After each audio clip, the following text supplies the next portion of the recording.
নেচে নেচে গাইবে।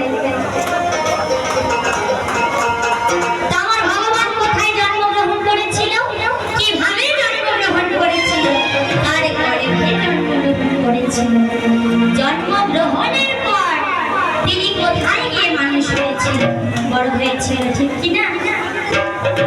সকলে তো জানি না, জানি না, জানেন? তাহলে আমি বলবো, আপনারা শুনবেন, জোরে বলুন তো। আচ্ছা বেশ, তাহলে বলি। তার আগে সকলে মিলে বদন ভরে দুটি বাহু তুলে আমার গোবিন্দের নাম জয় ধ্বনি দিতে হবে।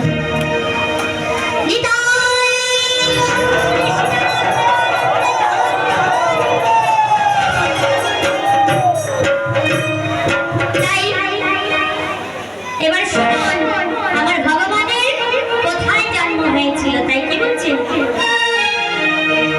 কংসের